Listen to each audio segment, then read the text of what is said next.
जीवन, मृत्यु और उसके बाद की दुनिया, ये ऐसे रहस्य हैं जो सदियों से इंसानी दिमाग को उलझाते आए हैं। और जब भी हम इन अनसुलझे सवालों के जवाब ढूंढते हैं, तो गरुड़ पुराण का नाम सबसे पहले आता है। आज के इस विश्लेषण में हम इसी प्राचीन ग्रंथ से एक बेहद रहस्यमयी और रोंगटे खड़े कर देने वाली कथा को डिकोड करने वाले हैं। हम समझेंगे कि मृत्यु के बाद छोड़ा गया शरीर महज एक खाली बर्तन क्यों नहीं होता और कैसे ये अदृश्य शक्तियों को अपनी तरफ खींचता है। अब एक ऐसा सवाल है जो शायद कभी ना कभी हम सबके मन में जरूर उठा होगा। मृत्यु के बाद शव को कभी अकेला क्यों नहीं छोड़ा जाता? स्रोत के अनुसार बिल्कुल यही व्याकुल कर देने वाला सवाल स्वयं गरुड़ जी ने भगवान कृष्ण से पूछा था।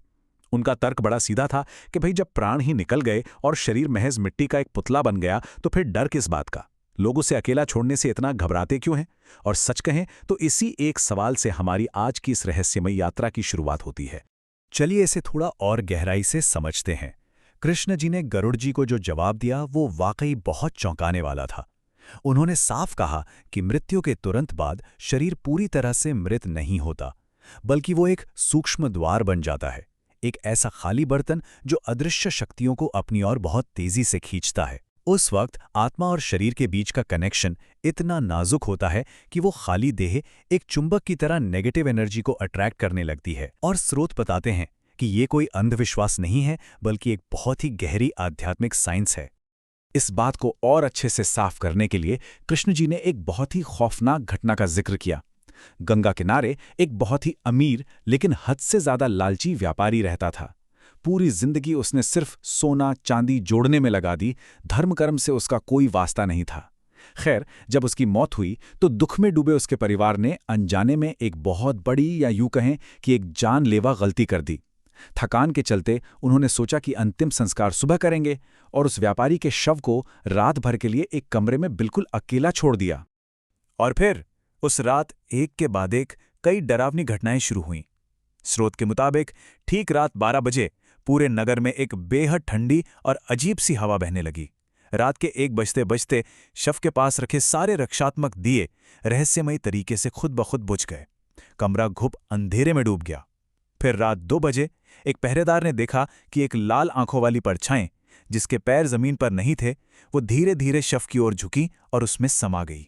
सुबह 6 बजे जब परिवार वाले कमरे में गए तो सबके होश उड़ गए। व्यापारी की आंखें खुली थीं और उसके चेहरे पर एक बहुत ही खौफनाक मुस्कान थी। अब शव के अंदर उस प्रेत का कब्जा होने के बाद इसका असर सिर्फ उस कमरे तक सीमित नहीं रहा, पूरे नगर में दहशत फैल गई। लोग अचानक बिना किसी बीमारी के बीमार पड़ने लगे। बच्चे सोते सोते अचानक डरकर रोने लगते। घरों के अंधेरे कोनों से अजीब अजीब सी फुसफुसाहटें सुनाई देने लगी। लेकिन सबसे डरावना पल तो तब आया जब परिवार वाले शव का अंतिम संस्कार करने शमशान पहुंचे।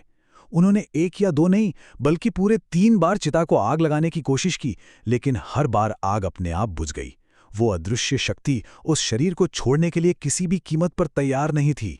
जब हालात पूरी तरह से बेकाबू हो गए, तब नगरवासियों ने एक ऐसे तांत्रिक को बुलाने का फैसला किया जो प्रेत विद्या और आत्माओं के रहस्य का मास्टर था। उनका नाम था भैरवनाथ।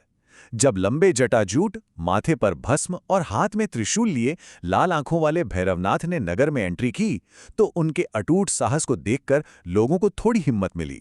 बस भैरवनाथ ही वो अकेले इंसान थे जो इस खौफनाक आध्यात्मिक संकट को सुलझा सकते थे।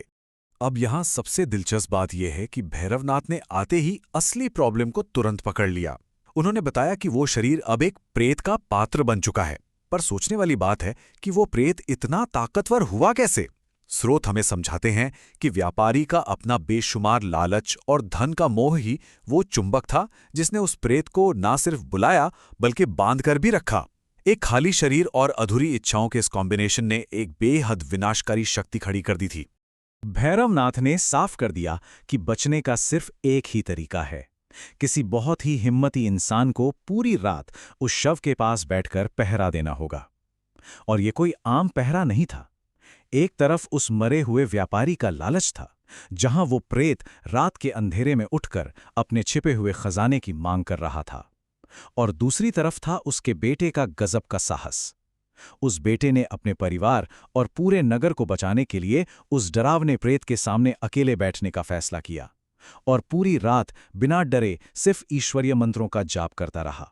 बेटे ने प्रेत के हर डरावने लालच और आवाज को पूरी तरह से इग्नोर कर दिया। उसकी इस सच्ची भक्ति का नतीजा ये हुआ कि एक चमत्कार देखने को मिला। स्रोत के विवरण के मुताबिक अचानक आसमान से एक बहुत ही तेज दिव्य आभा कमरे में उतरी। शंख और घंटियों की आवाजें गूंजने लगीं।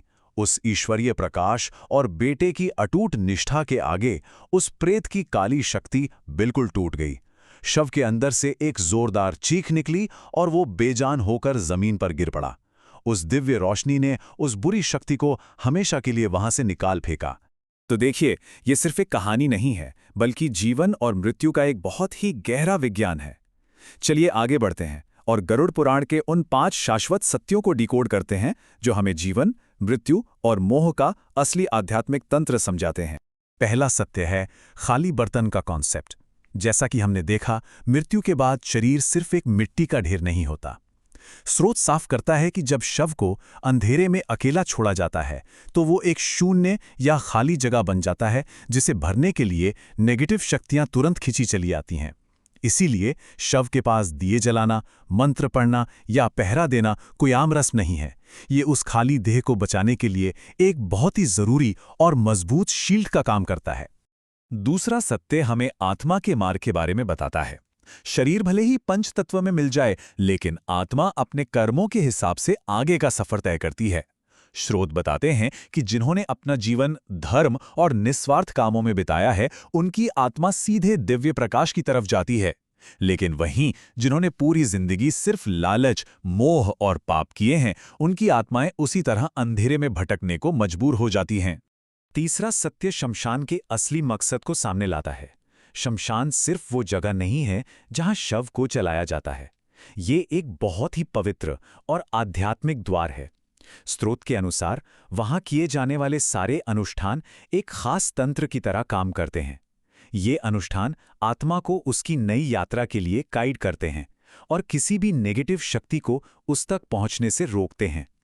एक तरह से ये पूरी प्रक्रिया आत्मा के सुरक्षित सफर के लिए डिजाइन की गई है। चौथा सत्य हमें मृत्यु के डर के बारे में एक बिल्कुल नया नजरिया देता है। मौत से आखिर डरता कौन है? स्रोत स्पष्ट करते हैं कि ये डर सिर्फ उन लोगों को सताता है जो जीवन भर पैसे के लालच और सांसारिक इच्छाओं में जकड़े रहते हैं, बिल्कुल उस अमीर व्यापारी की तरह। इसके उलट जिनका मन साफ है और जिन्होंने एक संतुष्ट जीवन जिया है, उनके लिए मौत कोई डरावनी चीज नहीं है। उनके लिए शरीर छोड़ना बिल्कुल वैसा ही है जैसे पुराने कपड़े उतारकर नए कपड़े पहन लेना। और यहीं से हमारा 5वां सत्य सामने आता है, प्रेतों की उत्पत्ति का असली कारण। आखिर कोई आत्मा प्रेत बनती क्यों है? बात बड़ी सीधी है। जब कोई इंसान गहरे लालच, सांसारिक मोह या अधूरी इच्छाओं के साथ मरता है, तो उसकी आत्मा उस शरीर और इस दुनिया से खुद को आज़ाद नहीं कर पाती। यही तीव्र भौतिक लगाव आत्मा को एक जाल में फंसा लेता है और उसे एक अशांत, भटकते हुए प्रेत में बदल देता है। तो इस पूरे विश्लेषण से जो एक सबसे बड़ा और मुख्य संदेश निकल कर आता है, वो बिल्कुल साफ है। जीवन में संतोष और आध्यात्मिक जुड़ाव ही हमारे सबसे बड़े रक्षक हैं। स्रोत का मूल संदेश यही है कि जो इंसान अपनी जिंदगी में संतुष्ट है, जो फालतू के मोहों और लालच से आजाद है, उसे ना तो जीवन में किसी बात का डर होता है और न ही मृत्यु के बाद कोई बुरी शक्ति उसका कुछ बिगाड़ सकती है। और अब इस विश्लेषण के आखिर में एक बहुत ही गहरा सवाल छोड़कर जा रहे हैं। क्या हमारा अपना लालच, हमारी अधूरी इच्छाएं और दुनिया भर के मोह ही असल में वो भूत हैं जिनसे हमें वाकई डरने की जरूरत है? इस पर एक बार शांति से विचार जरूर कीजिएगा कि हम किन चीजों के पीछे भाग रहे हैं और क्या जाने अनजाने में वही हमारी अंतिम नियति को तय कर रही हैं। आज के इस विश्लेषण में साथ जुड़ने के लिए बहुत बहुत धन्यवाद।